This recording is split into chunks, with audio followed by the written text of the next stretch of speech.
Sa mundo ng Hunter x Hunter, ang mga laban ay hindi lamang tungkol sa lakas at kasanayan kundi pati na rin sa diskarte, talino at kaalaman sa nen. Dalawa sa mga kilalang karakter na may natatanging kakayahan at estilo sa pakikipaglaban ay sina Wing at Hisoka. Si Wing ay isang Nen Master at guro ng Nen. Siya ay kilala sa kanyang malalim na kaalaman at kakayahang magturo ng Nen sa kanyang mga estudyante. Samantalang si Hisoka, isang misteryosong mga mapanlikhang mandirigma, ay kilala sa kanyang malupit na unpredictable na estilo ng pakikipaglaban. Sa pagsusuring ito, tatalakayin natin ang mga kadahilanan kung bakit maaaring manalo si Wing o si Hisoka sa isang laban at sino ang mas may kalamangan sa huli. Si Wing ay isang mahusay na guro ng Nen. Ang kanyang kaalaman sa iba't ibang aspeto ng Nen, enhancement, emission, manipulation, transmutation, conjuration at specialization ay malalim at komprehensibo. Ang kanyang pagiging guro ni Gon at Killua ay patunay ng kanyang kakayahan sa pagtuturo at pagsasanay ng mga Nen user. Ang kanyang kalmadong disposisyon at analytical na pag-iisip ay nagbibigay sa kanya ng kakayahan na mag-isip ng mga estratehiya sa gitna ng laban. Ang ganitong ugali ay mahalaga sa pakikipaglaban lalo na kapag humaharap sa isang unpredictable na kalaban. Si Hisoka, ang pangunahing kakayahan ay ang bungee gum, ay nagbibigay sa kanya ng malawak na hanay ng taktikal na pagpipilian. Ang kanyang kakayahan na magmanipula ng mga bagay at tao gamit ang bungee gum ay nagbibigay sa kanya ng malaking kalamangan sa laban. Sanayan ni Hisoka sa paggamit ng kanyang Nen upang makontrol ang kapaligiran at mag-improvise ng mga taktika sa kalagitnaan ng laban ay isang natatanging aspeto ng kanyang estilo ng pakikipaglaban. Si Hisoka ay isang bihasang mandirigma na nakaranas ng maraming laban.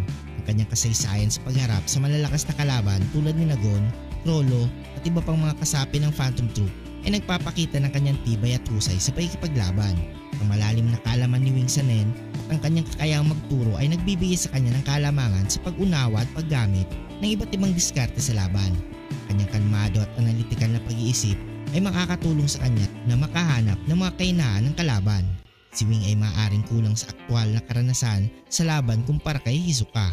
Bagamat siya ay mahusay na guro, ang kanyang praktikal na karanasan sa pakikipaglaban sa mga malalakas na kalaban ay maaaring hindi kasing lawak ng kay Hisoka.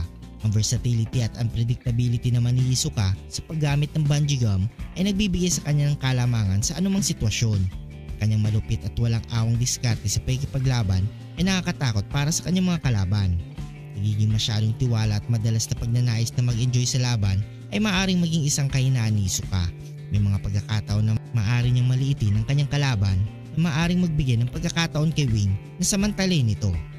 Ang mga pangunahing elemento na makakatulong upang matukoy kung sino ang mananalo sa laban ay ang kakayahan sa pag-improvise, kalamangan sa karanasan at mental na diskarte sa gitna ng laban. Bagamat si Wing ay isang eksperto sa Nen at may malalim na kaalaman sa iba't ibang aspeto nito, ang kakulangan niya sa aktwal na karanasan sa mga brutal na laban ay maaaring maging isang malaking kahinaan. Samantalang si Hisoka na may malawak na karanasan sa iba't ibang uri ng laban ay sanay na sanay sa mga pagharap sa mga hindi inaasahang sitwasyon at kalaban. Ang paggamit ni Hisoka ng bungee gum ay nagbibigay sa kanya ng isang flexible at adaptive na sandata. Kanyang kakayahan na gamitin ito sa iba't ibang paraan mula sa pag-atake hanggang sa depensa ay nagpapakita ng kanyang pagiging unpredictable at mahirap pasahin.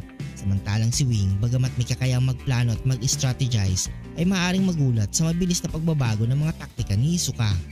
Ang pagiging analytical ni Wing ay maaaring magbigay sa kanya ng kalamangan sa mga unang bahagi ng laban, kung saan maaari niyang ma-analyze ang mga galaw ni Hisoka at mag-adjust ng kanyang sariling diskarte. Ngunit habang tumatagal ang laban at nagiging mas intense, ang kakaya ni Hisoka na mag-improvise at mag-adjust sa anumang sitwasyon ay magiging isang malaking kalamangan. Sa isang teoryang pagsusuri ng laban sa pagitan ni Wing at Hisoka, makikita natin na pareho may natatanging kalamangan at kahinaan ng dalawang karakter. Gayunpaman, ang karanasan, versatility at unpredictability ni Hisoka ay nagbibigay sa kanya ng mas malaking kalamangan sa laban. Si Wing, bagamat isang mahusay na guro at eksperto sa Nen, ay maaaring mahirapan sa harap ng kakaibang estilo at taktika ni Hisoka. Sa huli, si Hisoka ang malamang na manalo sa laban dahil sa kanyang mas mataas na antas ng praktikal na karanasan at kakayang mag-improvise sa gitna ng laban. Gayunpaman, hindi may kakaila na magiging isang mahigpit at kapanapanabik na laban nito ang magpapakita ng tunay na husay at talino ng pareho mandirigma. Kung nagustuhan mong video ito, huwag niyong kalimutan mag-like at subscribe and hit the notification bell button para updated kayo palagi sa ating video. Maraming salamat.